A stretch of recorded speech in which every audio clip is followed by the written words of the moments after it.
저는 한정희입니다. 올해 72살이에요. 평생 한복을 만들어 온 장인이었죠. 그날 저녁도 평범하게 시작됐습니다. 아들 지호와 며느리 세영이가 외식하자고 해서 나온 한정식 집이었어요. 손주들도 함께 왔으니 얼마나 기뻤는지 몰라요. 어머니, 여기 음식 정말 맛있어요. 오랜만에 가족끼리 나와서 좋네요. 세영이가 밝게 말했습니다. 겉으로는 다정한 며느리였거든요. 저도 기분이 좋았어요. 그래, 오랜만에 다 같이 나오니까 좋구나. 손주들도 많이 컸네. 할머니, 저 오늘 학교에서 그림 그리기 상 받았어요. 손자 민준이가 자랑스럽게 말했습니다. 제가 어릴 때 한복에 그림을 그려넣던 솜씨가 생각났어요. 우와, 우리 민준이 대단하다. 할머니도 예전에 그림 그리는 일 했었거든. 정말요? 어떤 그림이요? 한복에 꽃이랑 나비 같은 거 그렸지. 아주 예쁘게 말이야.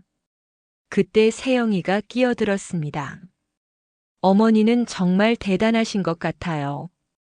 그런데 요즘은 한복 입는 사람이 별로 없죠? 그렇지, 시대가 바뀌었으니까. 저는 조금 아쉬운 마음이 들었지만 대수롭지 않게 넘어갔어요. 하지만 세영이의 말투에서 뭔가 이상한 느낌이 들었거든요. 식사가 한창일 때였습니다. 갑자기 세영이가 이상한 이야기를 꺼냈어요. 어머니, 혹시 요즘 보험 생각해 보신 적 있으세요? 보험? 왜 갑자기 그런 걸 물어보니? 아, 그냥 요즘 의료비가 많이 비싸잖아요. 혹시 몸에 이상 있으시면 준비해 두시는 게 좋을 것 같아서요.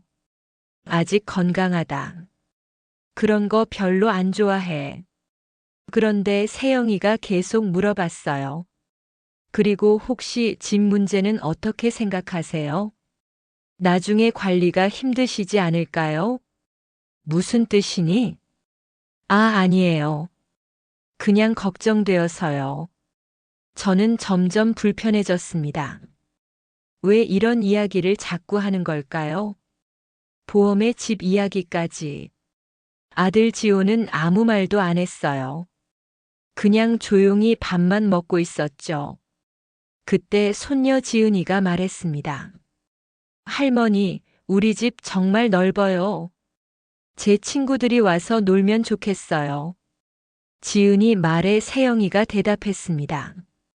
그러게, 우리 집이 넓긴 하지. 아이들 놀기에 정말 좋아. 그런데 바로 그때였어요. 세영이가 무심하게 던진 한마디가 제 가슴을 찔렀습니다. 어머니는 가족 아니잖아요. 그냥 같이 사는 식구일 뿐이죠. 우리 집이라고 하는 게 맞죠? 그 순간 주변이 조용해졌습니다. 지호도 깜짝 놀란 표정이었어요. 하지만 아무 말도 하지 않았습니다. 저는 숨이 막혔어요. 가족이 아니라고. 15년을 한 집에서 살면서 가족이 아니라는 말을 들을 줄은 몰랐거든요. 세영아, 그게 무슨 말이야? 지호가 조심스럽게 말했지만 목소리에 힘이 없었어요. 아, 죄송해요, 어머니. 제가 말을 잘못했나 봐요. 기분 나쁘게 하려던 건 아니었어요. 하지만 이미 늦었습니다. 그 말은 제 가슴에 깊은 상처를 남겼거든요. 저는 억지로 웃으며 말했습니다. 아니다, 괜찮아. 다들 맛있게 먹어라. 하지만 음식 맛이 전혀 느껴지지 않았어요. 가슴이 답답하고 눈물이 날 것 같았거든요. 가족이 아니라 같이 사는 식구일 뿐이라 그동안 제가 뭐였던 걸까요? 아들을 키우느라 평생을 바쳤는데 지호가 결혼하고 나서도 세영이를 친딸처럼 대했는데, 손주들 돌보느라 제 시간도 없이 살았는데, 그런데 가족이 아니라고 저는 젓가락을 내려놓았습니다. 더 이상 먹을 수가 없었어요. 어머니 괜찮으세요? 얼굴이 안 좋아 보이는데요. 지호가 걱정스럽게 물었습니다. 응, 괜찮다. 조금 피곤한가 보다. 집에 돌아가는 길도 조용했어요.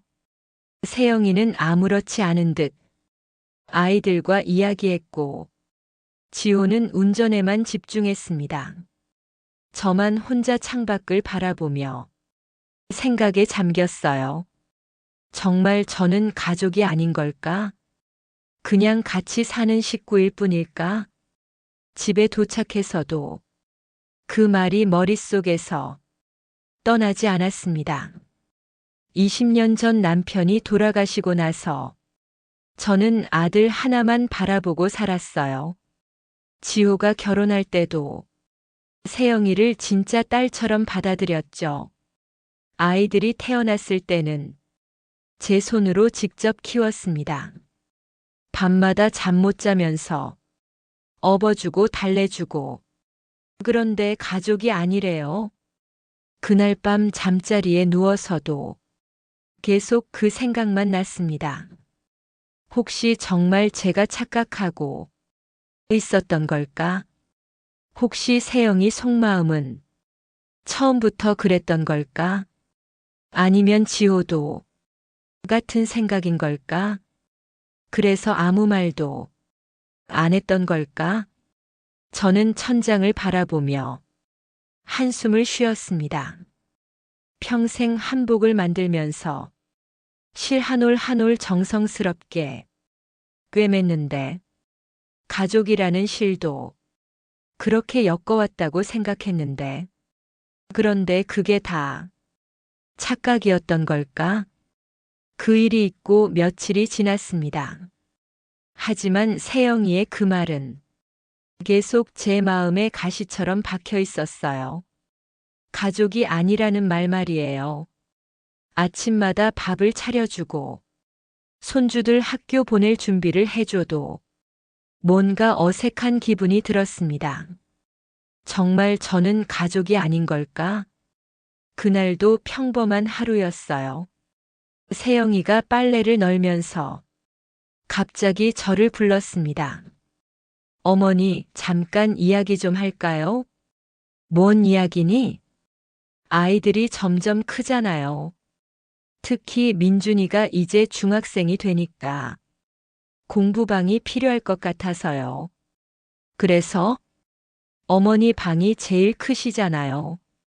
혹시 작은 방으로 옮겨주실 수 있을까요? 아이들 때문에요. 저는 깜짝 놀랐습니다. 내 방을 빼달라고 20년 넘게 써온 그 방을 말이에요. 내 방을 왜 빼야 하니? 아, 그게 아니라 그냥 아이들이 공부할 공간이 필요해서 그런 거예요. 어머니는 작은 방도 충분하실 것 같은데요. 작은 방? 그 방은 창고나 다름없잖니.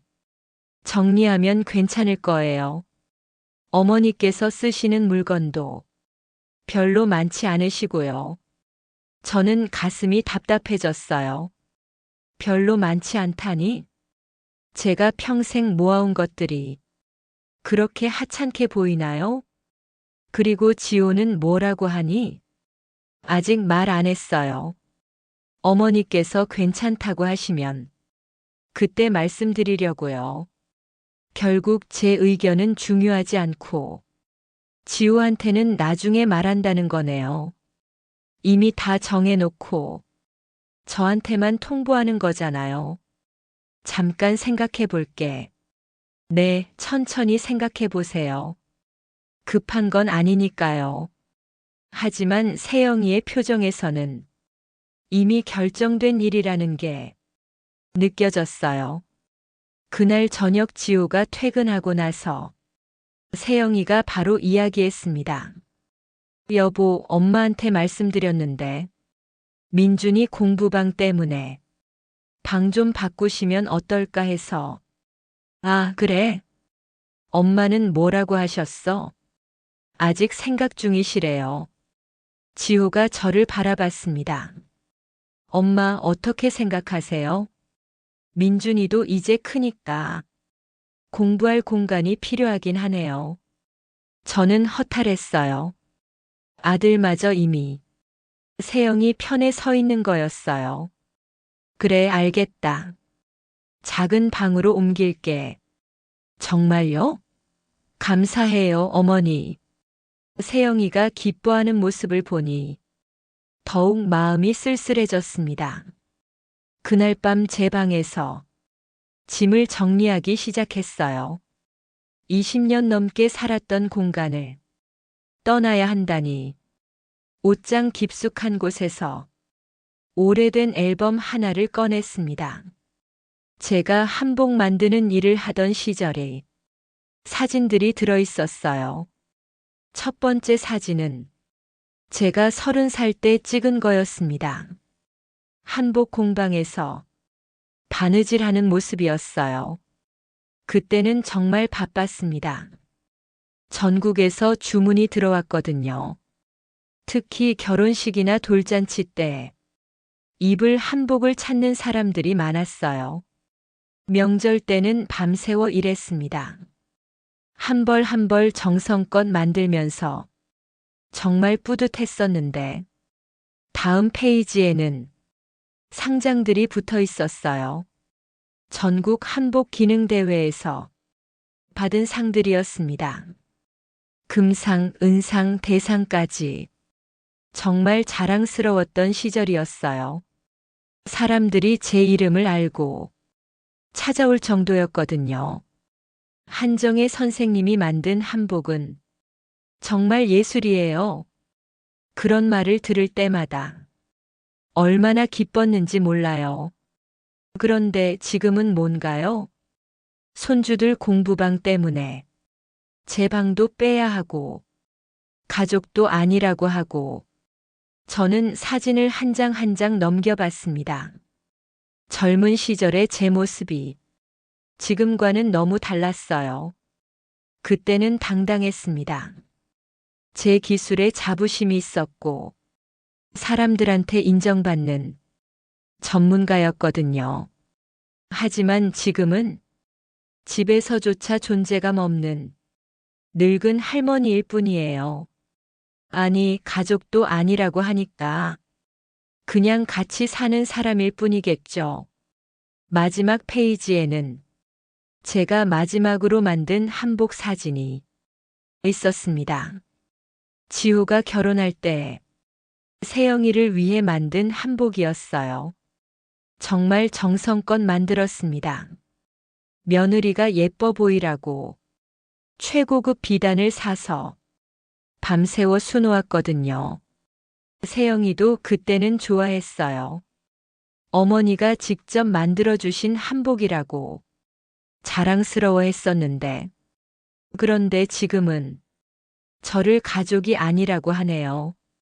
저는 앨범을 덮고 깊은 한숨을 쉬었습니다. 그동안 제가 뭘 하며 살았을까? 가족을 위해서라고 하면서 제 꿈도 포기하고 제 자존심도 포기하고 그런데 결국 가족도 아니라는 소리를 듣네요. 벽에 걸린 거울에 제 모습이 비쳤습니다. 72살의 늙은 여자, 주름이 가득한 얼굴. 하지만 그 손은 아직도 한복을 만들 수 있는 손이었어요. 그런데 왜 이렇게 초라해 보이는 걸까? 왜 이렇게 존재감 없는 사람이 됐을까? 제가 언제부터 이렇게 작아졌을까? 작은 방으로 이사한 지 일주일이 지났습니다. 정말 좁더라고요. 침대 하나 놓으면 돌아다닐 공간도 별로 없었어요.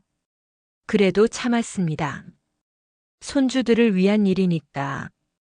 제가 조금 불편한 건 참을 수 있다고 생각했거든요. 하지만 마음은 편하지 않았어요. 세영이의 그 말이 계속 머릿속에 맴돌았습니다. 가족이 아니라는 말 말이에요. 그날도 평범한 오후였습니다. 저는 부엌에서 저녁 준비를 하고 있었고, 아이들은 학원에 간 상태였어요. 세영이와 지호는 거실에서 뭔가 이야기하고 있었습니다. 목소리가 작아서 잘 들리지 않았어요. 물을 가지러 거실 쪽으로 가다가 문득 제 이름이 들렸습니다. 발걸음을 멈추고 귀를 기울였어요. 세영아, 엄마가 요즘 좀 힘들어 하시는 것 같아. 방 바꾼 것 때문에 그런가? 지호의 목소리였습니다. 그래도 저를 걱정하는 마음은 있나 보다 싶었어요. 힘들면 요양원 가시면 되죠. 솔직히 집도 우리 명의로 바꾸면 편할 텐데.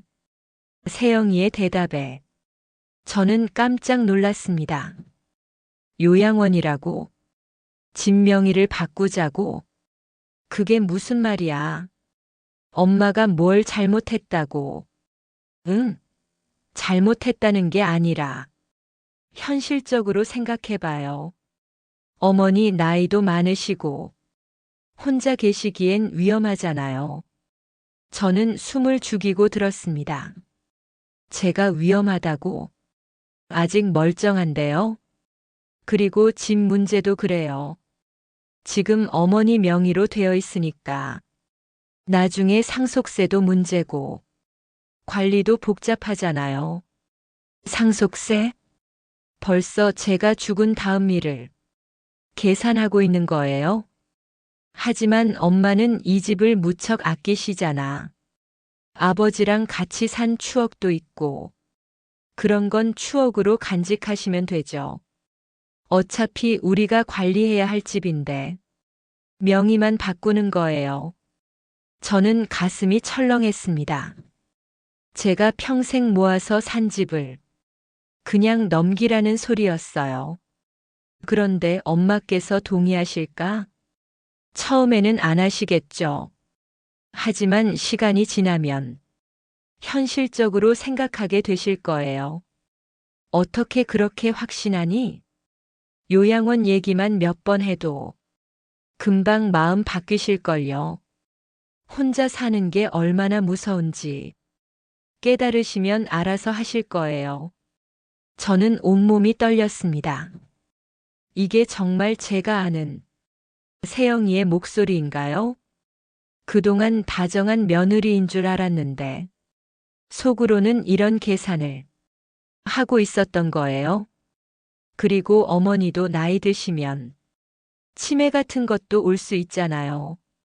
그때 되면 어차피 요양원 가셔야 해요. 치매라고?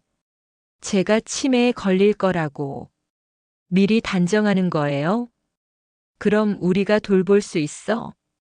아이들 키우기도 바쁜데 노인 돌보기까지 하면 우리 생활은 어떻게 돼요? 노인 돌보기라고 했네요. 저를 노인이라고 아예 대놓고 말하는 거였어요. 하지만 지호의 반응이 더 충격적이었습니다. 그래, 내 말이 맞는 것 같아. 엄마도 요양원이 편하실 수도 있고, 편하다고? 제가 요양원에 가는 게 편할 거라는 말인가요? 그리고 집 문제도 미리 정리하는 게 나을 것 같아. 세금 문제도 있고, 지호마저 세영이 편에 서는 거였어요. 제가 키운 아들이 저를 짐으로 보고 있었던 거예요. 보험 문제는 어떻게 할 거예요? 보험? 무슨 보험? 어머니 의료보험 말이에요. 요양원 가시려면 비용이 만만치 않잖아요. 아, 그건 엄마 본인이 알아서 하시겠지. 그래도 우리가 도와드려야죠. 어머니 통장이나 재산 현황도 파악해둬야 하고, 제 통장까지.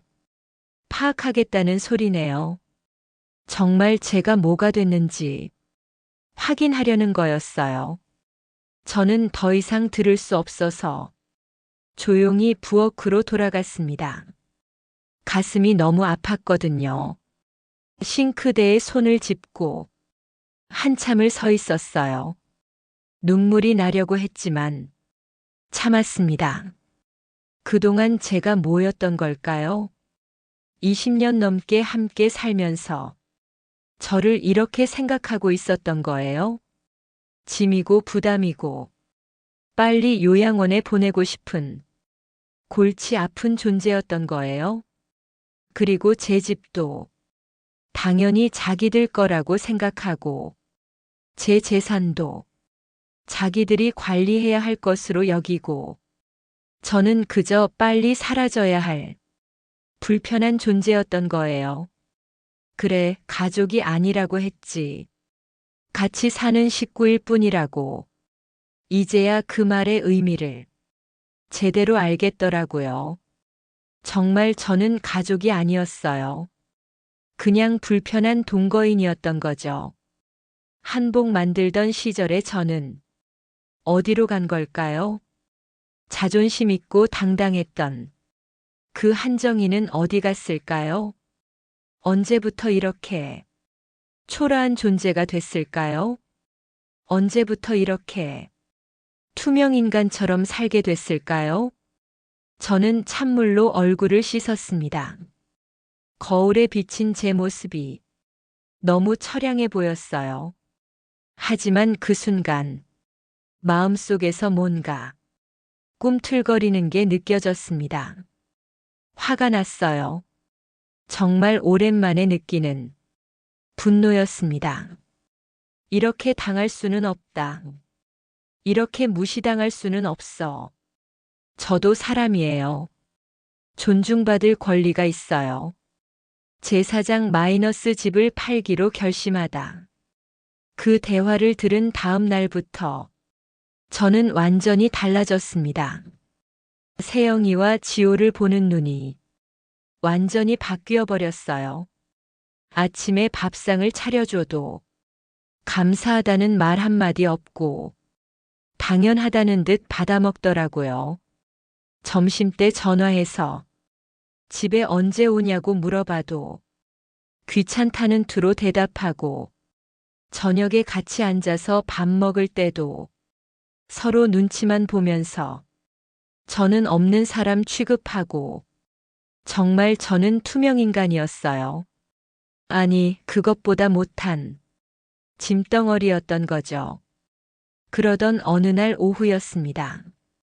현관문을 나서는데 이웃집 김영배 아저씨가 마당에서 화분을 가꾸고 계셨어요. 정혜 씨, 어디 가세요? 마트 좀 다녀올까 해서요. 아, 그래요. 그런데 요즘 얼굴이 안 좋아 보이네요. 무슨 일 있어요? 김영배 아저씨는 저보다 4살 어린 분이에요. 예전에 한복 공방을 할 때 함께 일했던 동료이기도 했죠. 그래서 저를 잘 아는 분이었어요. 젊은 시절에 당당했던 저 말이에요. 별일 없어요. 그냥 나이가 들어서 그런가 봐요. 정혜 씨가 그럴 리 없는데. 예전에는 그렇게 씩씩했잖아요. 한복 대회에서 상 탈 때 얼마나 자랑스러워 했는데. 저는 쓴웃음을 지었습니다. 그때가 얼마나 오래전 일인지. 그런 게 다 옛날 이야기죠. 아니에요. 아직도 손재주는 그대로일 텐데요. 한 번 몸에 밴 기술은 죽을 때까지 가는 거잖아요. 그러고 보니까 요즘 한복 만드는 일은 안 해요? 할 곳이 없어요. 집에서도 자리가 좁아서. 자리가 좁다고요? 집이 그렇게 큰데? 아, 손주들 때문에 방을 하나 내줬거든요. 김영배 아저씨가 고개를 갸우뚱했어요. 그런데 정혜 씨 방은 원래 제일 큰 방 아니었나요? 네, 그런데 아이들 공부방이 필요하다고 해서 그럼 다른 방을 쓰면 되잖아요.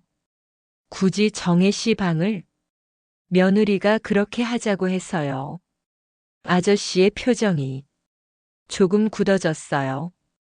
그래도 집 주인이 정혜 씨인데 왜 눈치를 봐요? 집 주인이라. 그 말을 들으니까 갑자기 화가 치밀어 올랐어요. 맞아요. 제가 집 주인이에요.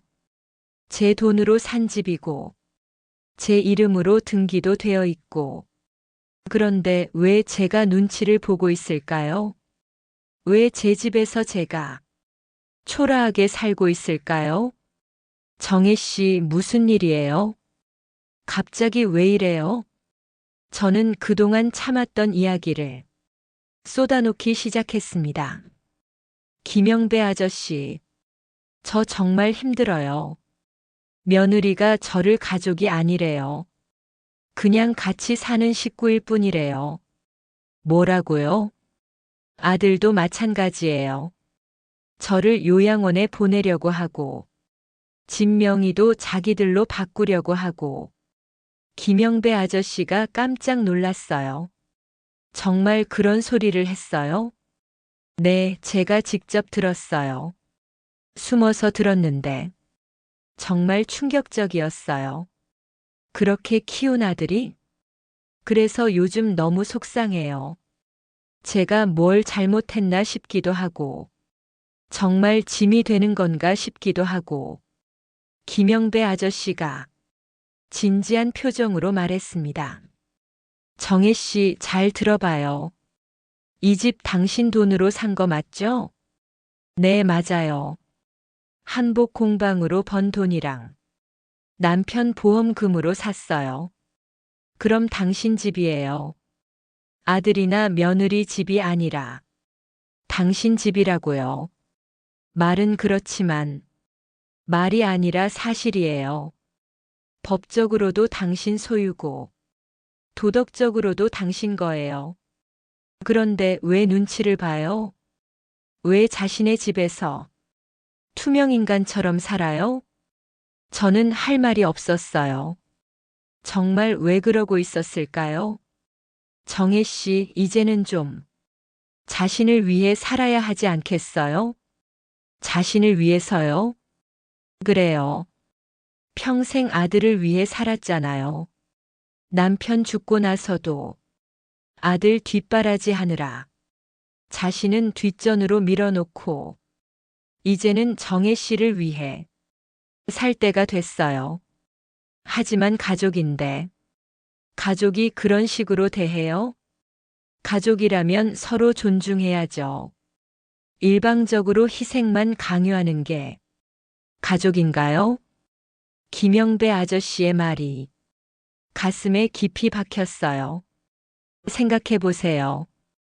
정혜 씨 나이가 이제 72이에요. 앞으로 몇 년이나 더 살겠어요? 그 몇 년마저 눈치 보면서 살 거예요? 아저씨 말이 맞았어요. 정말 앞으로 몇 년이나 더 살겠어요? 그 귀한 시간을 왜 이렇게 초라하게 보내야 하나요? 그날 밤 집에 돌아와서 혼자 방에 앉아 있었습니다. 김영배 아저씨의 말이 계속 머릿속을 맴돌았어요. 자신을 위해 살라고. 이제는 나를 위해 살라고. 맞아요.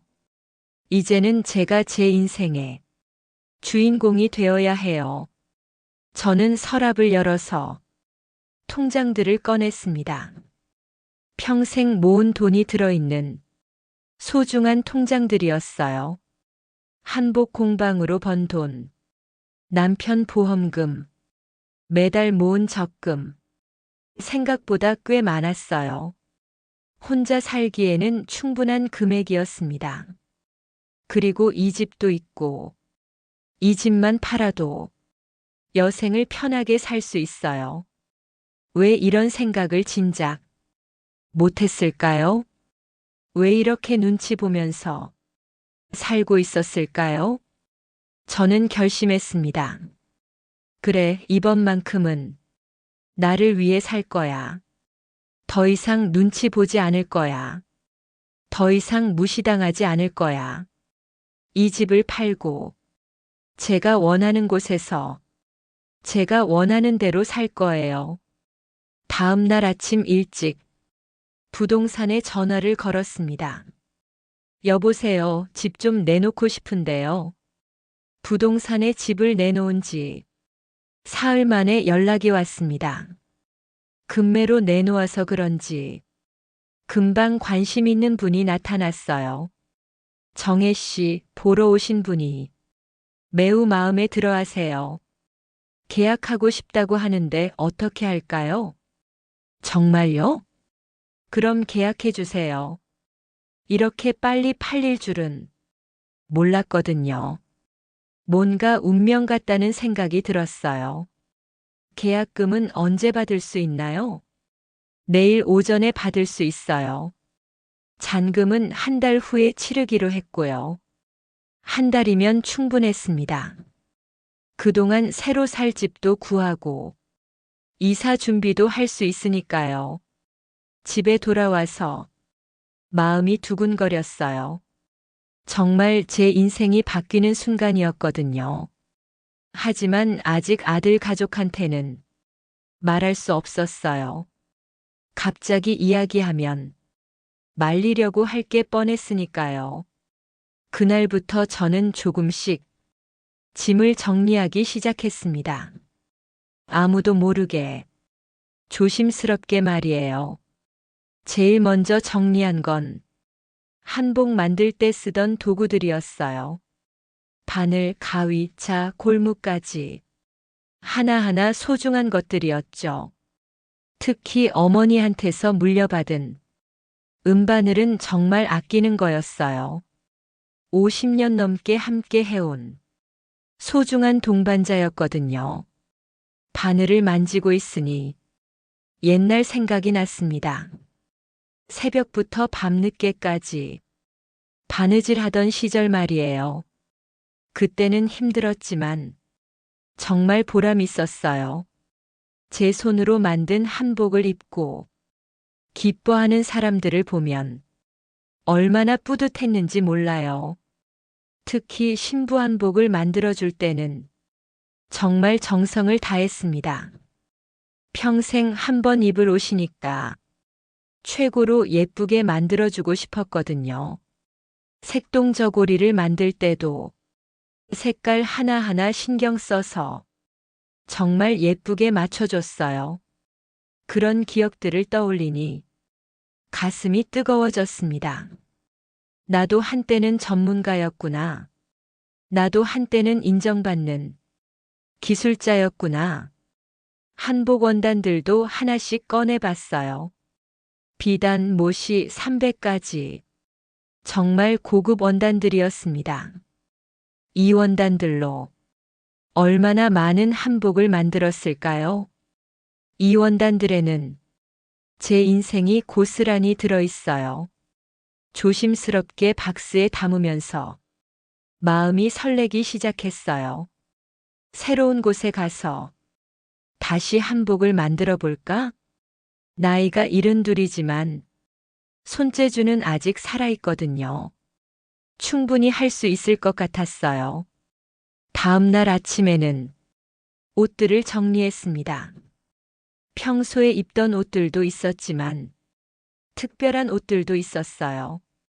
제가 직접 만든 한복들이었습니다. 명절 때 입으려고 만든 것들이죠. 하지만 요즘은 입을 일이 없어요. 아무도 한복 입자고 하지 않으니까 그냥 옷장 깊숙한 곳에 처박혀 있었거든요. 이 한복들을 보니 정말 아깝다는 생각이 들었어요. 이렇게 예쁜 옷들을 왜 입지 않고 있었을까?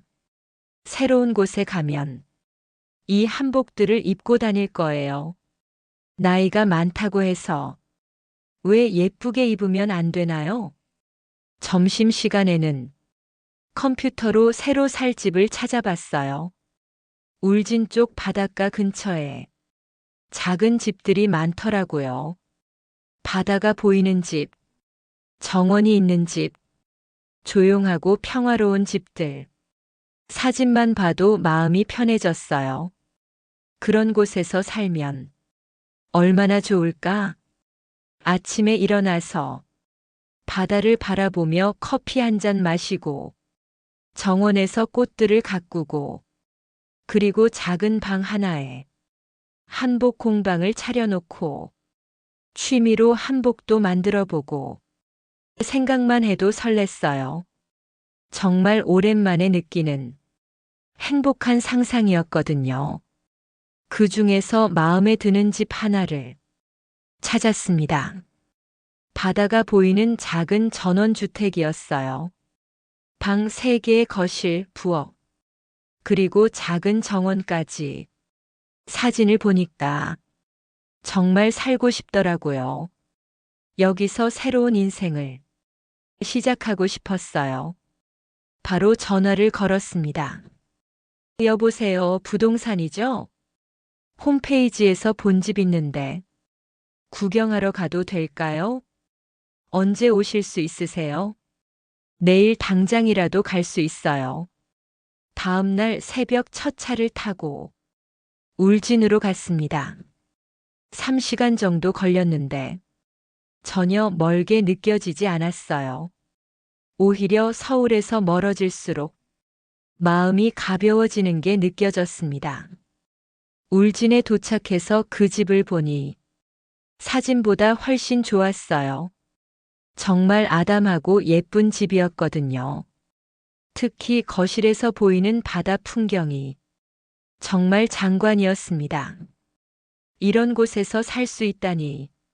정원도 생각보다 넓었어요. 꽃도 심고 채소도 기를 수 있을 것 같았어요. 그리고 방 하나는 정말 한복 공방으로 딱이었습니다. 채광도 좋고 크기도 적당하고 저는 바로 결정했어요. 이 집으로 할게요. 계약하고 싶어요. 정말요? 이렇게 빨리 결정하셔도 돼요? 네, 마음에 들어요. 언제부터 들어올 수 있나요? 한 달 후면 가능해요. 딱 좋았습니다. 서울집 잔금 받는 날과 비슷한 시기였거든요. 계약을 마치고 집으로 돌아오는 길에 정말 기분이 좋았어요. 드디어 제 인생이 시작되는구나. 드디어 저를 위한 시간이 오는구나. 그날 밤에는 새로운 집에서의 생활을 상상하며 잠들었어요. 아침에 바다를 보며 산책하는 모습, 정원에서 꽃을 가꾸는 모습, 한복 공방에서 바느질하는 모습, 모든 게 행복해 보였어요. 이렇게 설레는 기분이 언제 이후인지 모르겠더라고요. 이제 한 달만 더 참으면 돼요. 한 달만 더 견디면 정말 자유로워질 수 있어요. 제 인생의 새로운 시작이 코앞까지 다가왔습니다. 이사 준비를 시작한 지 2주일이 지났습니다. 며칠 전에 아들 가족이 제주도 여행을 간 사이에 거의 모든 짐을 정리했어요. 정말 다행이었습니다. 가족들이 없는 동안 마음 편하게 준비할 수 있었거든요. 거실에는 박스들이 차곡차곡 쌓여 있었어요.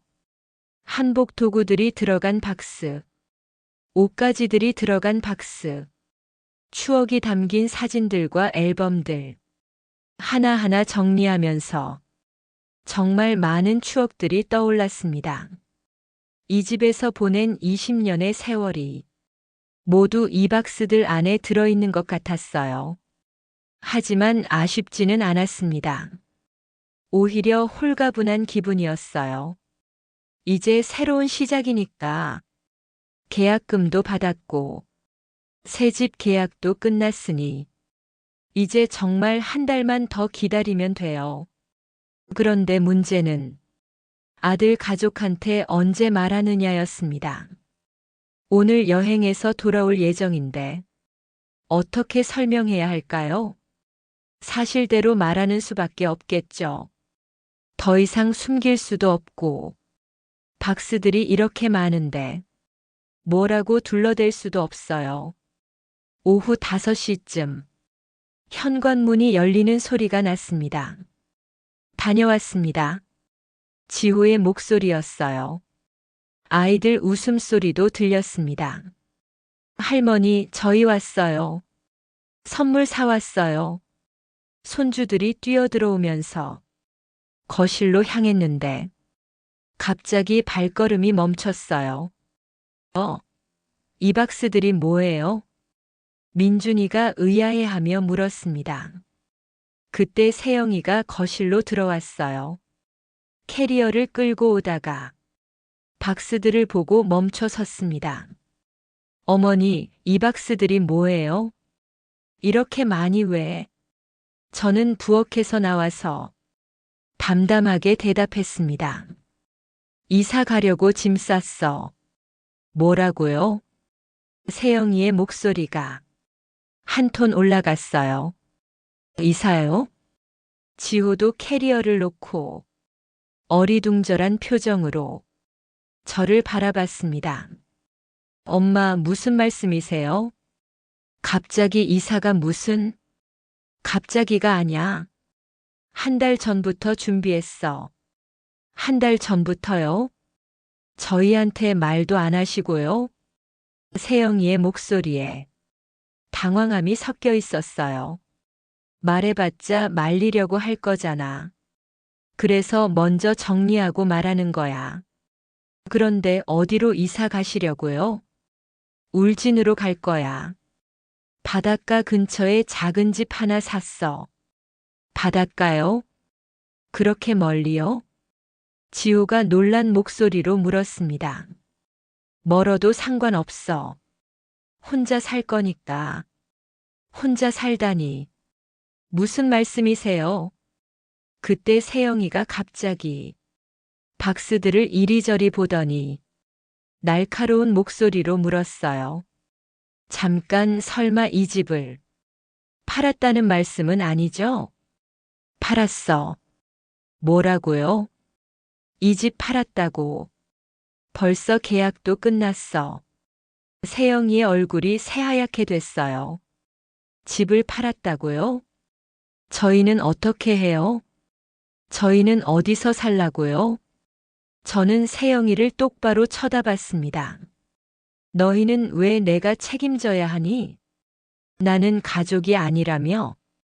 그냥 같이 사는 식구일 뿐이라며? 어머니, 그게 그런 뜻이 아니었어요. 아니야, 정확히 그런 뜻이었어. 나를 요양원에 보내려고 하고, 내 집을 자기들 명의로 바꾸려고 하고. 어머니, 그 말씀을 어디서? 내가 지호랑 이야기하는 거 들었어. 내가 치매 걸릴까봐 걱정하고, 요양원 보내는 게 편할 거라고 하고. 지호가 당황해서 말했습니다. 엄마, 그건 오해예요. 저희가 그런 뜻으로 한 말이 아니라. 오해가 아니야. 분명히 들었거든. 나를 짐으로 생각한다고. 노인 돌보기 힘들다고. 세영이가 급하게 변명했어요. 어머니, 정말 죄송해요. 제가 말을 잘못했어요. 그런 뜻이 아니었는데. 이제 와서 변명해도 소용없어. 이미 집도 팔았고, 새 집도 샀어. 정말 그렇게 하실 거예요? 응, 그럴 거야. 그럼 저희는 정말 어떻게 해요? 그건 너희가 알아서 해. 나는 가족이 아니라며. 그럼 내가 왜 신경 써야 하니? 어머니, 이 집은 내 집이야. 내 돈으로 산 내 집이라고. 이제부터 내 말대로 가족 아니니까. 각자 살아. 세영이가 울먹이기 시작했어요. 어머니, 제발 다시 생각해 주세요. 저희가 잘못했어요. 앞으로 잘할게요. 잘할 거라고. 20년 동안 뭘 했는데? 손주들도 어리둥절해하며 저를 바라봤어요. 할머니, 정말 이사 가세요? 저희랑 같이 안 살 거예요? 민준이의 목소리에 마음이 아팠지만 결심을 바꿀 수는 없었어요. 할머니도 할머니 인생을 살 거야. 너희들은 엄마 아빠랑 잘 살아라. 지호가 무릎을 꿇으며 말했습니다. 엄마, 제발요. 저희가 잘못 생각했어요. 다시는 그런 생각 안 할게요. 늦었어. 이미 모든 게 정해졌어. 언제 이사 가시려고요? 한 달 후에 나갈 거야. 그때까지는 여기 있을 테니까. 너희도 새로 살 곳 구해놔. 정말 마음을 바꾸실 생각은 없으세요? 없어. 이제는 내 인생을 살 거야. 거실이 조용해졌습니다. 모두들 충격에 빠진 것 같았어요. 하지만 저는 후회하지 않았습니다. 오히려 속이 시원했어요. 드디어 말했구나. 드디어 제대로 된 소리를 했구나. 그동안 참고 참았던 게 한꺼번에 터져나온 기분이었습니다. 이제 한 달만 더 참으면 정말 자유로워질 수 있어요. 제 인생의 마지막 장이 드디어 시작되는 거예요. 그날 밤은 정말 조용했습니다. 아들 가족 모두 충격에 빠져서 아무도 말을 하지 않았어요. 저도 제 방에 들어가서 혼자 생각에 잠겼습니다. 드디어 말했구나. 드디어 제 목소리를 냈구나. 가슴이 뻥 뚫린 기분이었어요. 20년 동안 참고 참았던 게 한꺼번에 터져나온 것 같았거든요.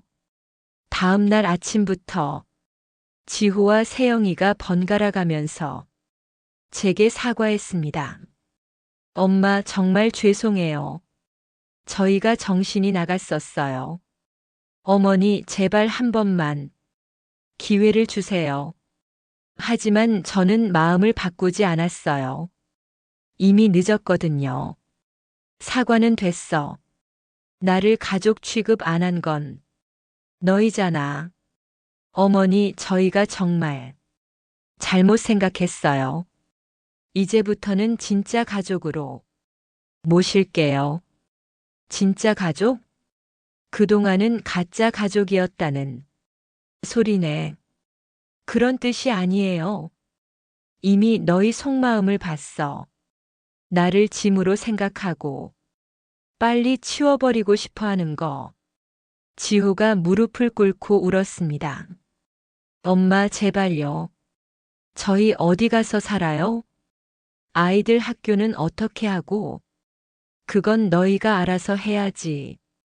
나는 이미 결정했어. 세영이도 눈물을 흘리며 매달렸어요. 어머니, 저 정말 반성했어요. 제가 너무 철없었어요.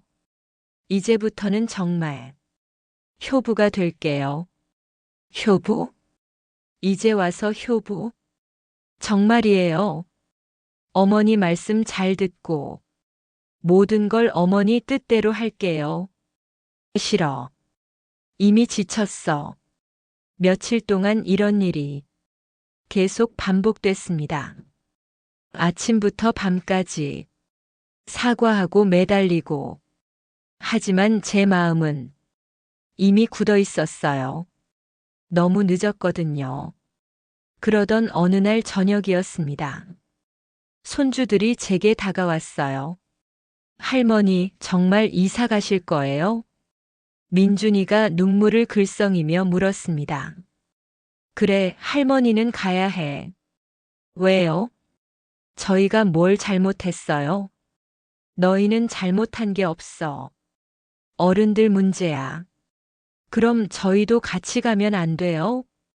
지은이가 제 손을 잡았습니다. 그 작은 손이 너무 따뜻했어요. 그럴 수는 없어. 너희는 엄마 아빠와 같이 살아야지. 할머니 없으면 저희 어떻게 살아요? 손주들의 말에 가슴이 찢어질 것 같았어요. 정말 사랑하는 아이들이었거든요. 하지만 이번만큼은 물러설 수 없었어요. 저도 제 인생을 살아야 했으니까. 할머니도 보고 싶을 거야. 하지만 이번엔 할머니 인생을 살 거야. 무슨 뜻이에요? 할머니도 할머니만의 꿈이 있어. 할머니만의 하고 싶은 일이 있고. 어떤 일이요? 바닷가에서 살면서 예쁜 한복도 만들고 꽃밭도 가꾸고 싶어. 정말요? 응, 할머니도 옛날에는 한복 만드는 일을 했었거든. 아주 유명한 사람이었어. 와, 몰랐어요. 그때는 정말 신이 났어. 사람들이 할머니가 만든 한복을 입고 기뻐하는 걸 보면 정말 행복했거든. 그럼 거기서도 한복 만드실 거예요? 그럴까 해. 취미로라도 만들어 보고 싶어. 그날 밤, 손주들을 재우면서 제 마음도 복잡했어요. 정말 이렇게 떠나는 게 맞는 걸까? 아이들한테는 죄가 없는데. 하지만 돌이킬 수는 없었어요. 저도 제 인생을 살 권리가 있잖아요. 마지막 날이 다가왔습니다. 이사 짐차가 내일 온다고 연락이 왔어요. 그날 저녁, 온 가족이 거실에 모였습니다. 정말 어색한 분위기였어요. 지호가 마지막으로 한 번 더 매달렸습니다. 엄마, 정말 안 될까요? 저희가 진심으로 뉘우치고 있어요. 안 돼. 이미 모든 게 끝났어. 세영이도 울면서 말했어요. 어머니, 저 정말 죄송해요. 제가 너무 못됐어요. 용서해 주세요. 용서는 해. 하지만 같이 살 수는 없어. 왜요? 믿음이 깨졌어. 한 번 깨진 믿음은 다시 붙일 수 없어. 그때 민준이가 말했습니다. 할머니, 저희 정말 보고 싶을 텐데. 어떻게 해요? 가끔 놀러 오면 되지. 할머니 새 집에 바다도 있고 정원도 있어. 정말요? 놀러 가도 돼요? 그럼 언제든지 와라. 할머니가 맛있는 것도 해주고 바다 구경도 시켜줄게. 그 말을 하니까 아이들 얼굴이 조금 밝아졌어요. 하지만 지호와 세영이는 여전히 울고 있었습니다. 제 마음도 편하지는 않았어요. 그래도 가족이었는데 이렇게 헤어지는 게 맞는 건가 싶기도 하고. 하지만 후회는 안 했어요. 이제는 정말 제 인생을 살고 싶었거든요. 그날 밤, 손주들과 마지막 이야기를 했습니다. 할머니 보고 싶으면 언제든지 전화해라. 네, 할머니. 그리고 공부 열심히 하고 엄마 아빠 말 잘 들어야 해. 네, 알겠어요. 할머니가 없어도 씩씩하게 잘 살아야 한다. 손주들을 꼭 안아주니까 눈물이 났어요. 정말 사랑하는 아이들이었거든요. 하지만 이제는 저도 제 길을 가야 했어요. 그동안 정말 고마웠어. 할머니 인생에서 가장 소중한 시간이었어.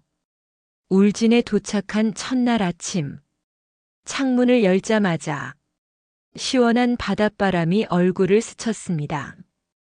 정말 오랜만에 느끼는 자유로운 공기였어요. 와, 정말 여기서 살 거구나. 내가 정말 해냈구나. 거실에서 바라본 바다는 사진보다 훨씬 아름다웠습니다. 파도 소리가 귓가에 잔잔하게 들려왔어요.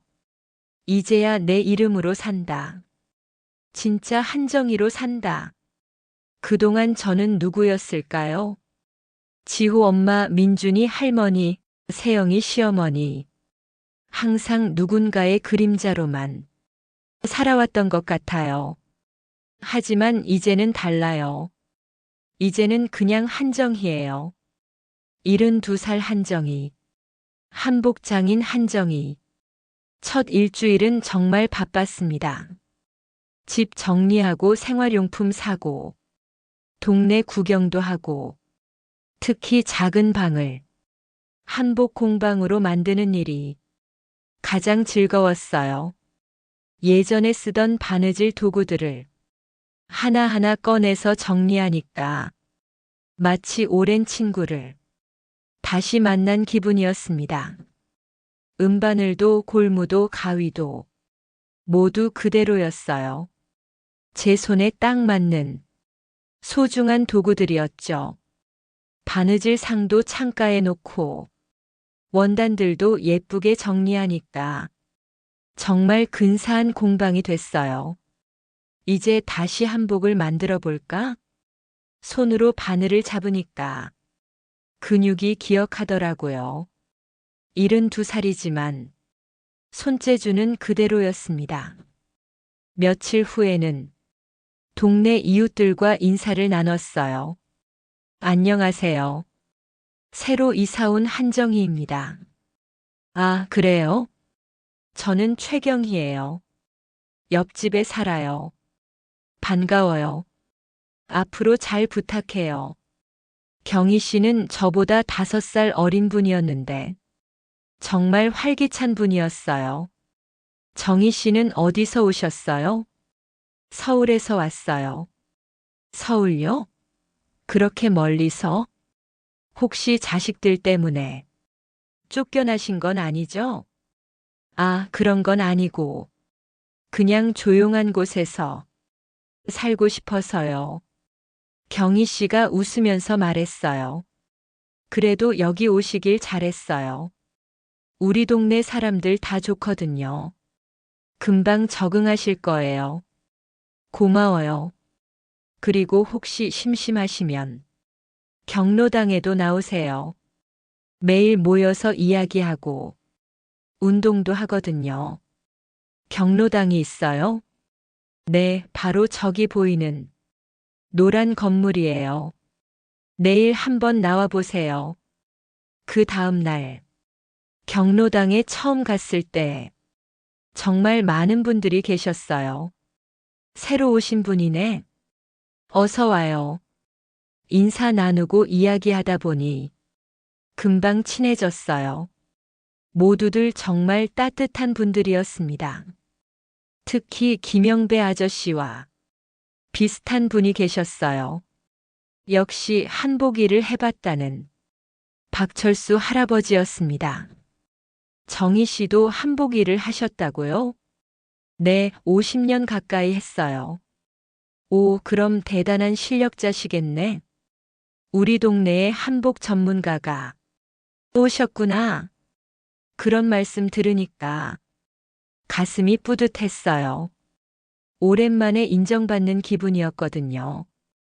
혹시 지금도 한복 만드세요? 집에 공방을 차려놨어요. 다시 시작해 보려고요. 우와, 정말요? 그럼 저희 구경 가도 돼요? 그럼요, 언제든지 와요. 그날부터 제 새로운 인생이 진짜로 시작됐습니다.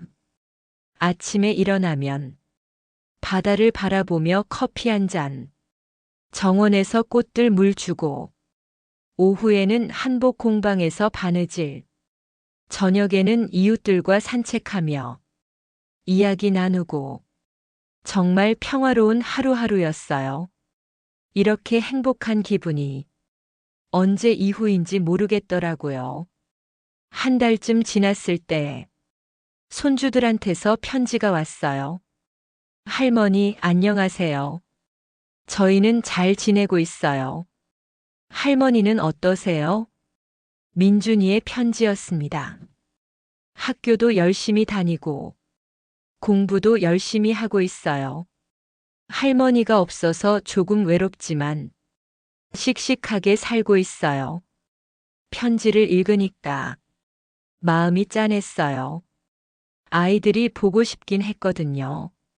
하지만 돌아갈 생각은 없었어요. 이제는 제 인생을 사는 게 더 중요했으니까 답장을 써서 보냈습니다. 민준아, 지은아, 할머니도 잘 지내고 있어. 여기 바다가 정말 예쁘다. 나중에 방학 때 놀러 와라. 할머니가 맛있는 것도 해주고 바다 구경도 시켜줄게.